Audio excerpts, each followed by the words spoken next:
ముఖ్యమైన ప్రాజెక్ట్ని మీరు మా ముందుకు తీసుకొని వస్తున్నారు. Thank you and all the very best. And నా రాజకీయ నేత ఎమ్మెల్యే భీమిలి శ్రీ గంటా శ్రీనివాసరావు గారిని మాట్లాడాల్సిందిగా కోరుకుంటున్నాము.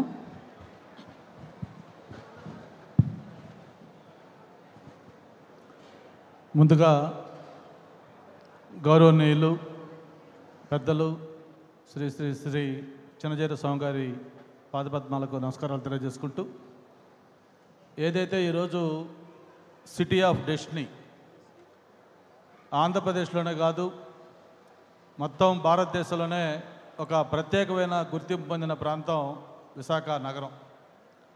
ఒక పక్క చక్కటి సముద్రం, మరో పక్క ఎత్తైన కొండలు, మరో పక్క స్టీల్ ప్లాంట్, పోర్ట్ లాంటి ఒక పారిశ్రామిక ప్రాంతం, అలాగే మంచి పచ్చటి గ్రామీణ వాతావరణం, కొంచెం పక్కెళ్తే ట్రైబల్ సంస్కృతి ప్రతిబింబించే అరకు, పాడేరు లాంటి ప్రాంతాలు, ఇవన్నీ కూడా మిక్స్ అయి ఉన్న ప్రాంతం విశాఖపట్నం. ఇప్పుడే మా రామేశ్వరరావు గారు చెప్తా ఉన్నారు, గోవా కంటే బెటర్ అని చెప్పని. కాదు సార్, గోవా కాదు, గోవా బెంగళూరు రెండు కలిపి మిక్స్ చేస్తే వైజాగ్, అటువంటి ప్రాంతం వైజాగ్ అనేది. అయితే అటువంటి వైజాగ్లో ఇప్పటిదాకా కూడా అనేక ప్రాజెక్టులు వచ్చినా కూడా ఒక ఐకాన్ ప్రాజెక్టు, ఎగ్జాక్ట్గా నేను ఏదైతే కోరుకున్నామో అటువంటి ఐకాన్ ప్రాజెక్టు, ఐకానిక్ పేరుతోటి ఈరోజు ఇక్కడ రావటం చాలా సంతోషం. మరి ఒక్కసారి ఈ ప్రాజెక్టు ఒక బ్యాక్గ్రౌండ్ కూడా ఒక్కసారి ఆలోచిస్తే 2014-19 అప్పుడు తెలుగుదేశం ప్రభుత్వం రాష్ట్రంలో అధికారంలో ఉంది. నేను ఇదే నియోజకవర్గంలో ఎమ్మెల్యేగా గెలిచి మంత్రిగా ఉన్నప్పుడు పెద్దలు రంగరాజు గారి ఆధ్వర్యంలో ఎన్సీసీ పేరుతోటి ఈ 97 ఎకరాలు హౌసింగ్ ప్రాజెక్ట్ చేయాలని చెప్పి ఆ రోజు ప్రయత్నం చేశాం. అయితే రకరకాల కారణాల వల్ల ఆ ప్రాజెక్టు మెటీరియలైజ్ అయిపోయింది. తర్వాత ప్రభుత్వాలు మారిపోయినాయి, రకరకాల కారణాలతోటి ఇక్కడ ఈ మొత్తం టేకాఫ్ కాలేదు.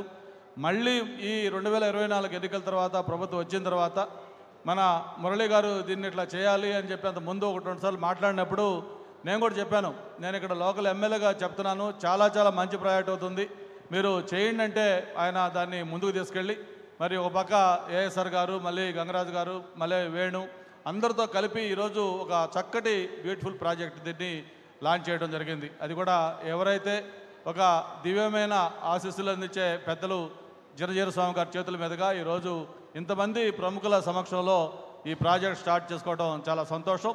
మనకి వచ్చే సంవత్సరం మే, జూన్ కల్లా భోగాపురం ఇంటర్నేషనల్ ఎయిర్పోర్టు ప్రారంభం కాబోతూ ఉంది. అంటే ఒక ఇంటర్నేషనల్ ఎయిర్పోర్ట్కి విశాఖ నగరానికి మధ్యలో ఉన్న ప్రాంతమే ఈ మధురవాడ కానీ, ఐటీ హిల్స్ కానీ, ఈ మిథిలాపురి కానీ, ఇదంతా కూడా.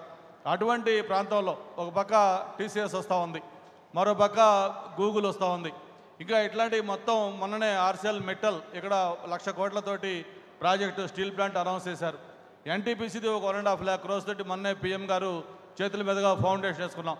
అంటే ఇవన్నీ ఎందుకు చెప్తా ఉన్నానంటే భవిష్యత్తులో విశాఖపట్నం అనేది ఏ విధంగా గ్రోత్ కాబోతూ ఉంది, ఆ విశాఖపట్నానికి కావాల్సిన హౌసింగ్ ప్రధానంగా ఎలా ఉండాలి అని మనం ఎగ్జాక్ట్గా కోరుకుంటున్నాము.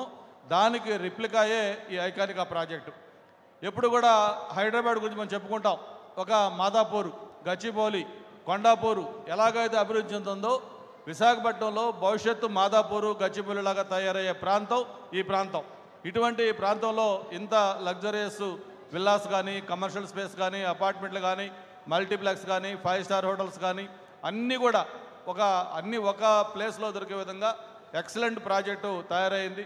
ఇది నా కాన్స్టిట్యూన్సీలో నేను ఎమ్మెల్యేగా ఉన్న ప్రాంతంలో రావటం చాలా సంతోషం అని చెప్పని తెలియజేసుకుంటూ, మరి ఈ ప్రాజెక్టు సూపర్ డూపర్ హిట్ కావాలి, ప్రతి ఒక్కరు కూడా ఇది ఒక డ్రీమ్ ప్రాజెక్ట్ లాగా తయారు కావాలని చెప్పి కూడా మరొకసారి కోరుకుంటూ, మురళికి అలాగే వేణు, సంతోష్, శ్రీవర్ధన్, ఏఎస్ఆర్ గారు అందరూ కూడా దీంట్లో ఎవరెవరైతే గంగరాజు గారు మొత్తం అందరూ కూడా ఎవరెవరైతే ప్రాజెక్టులో ఇన్వాల్వ్ అయ్యారో అందరికి కూడా మనస్ఫూర్తిగా బెస్ట్ విషెస్ తెలియజేసుకుంటూ ఆల్ ద బెస్ట్.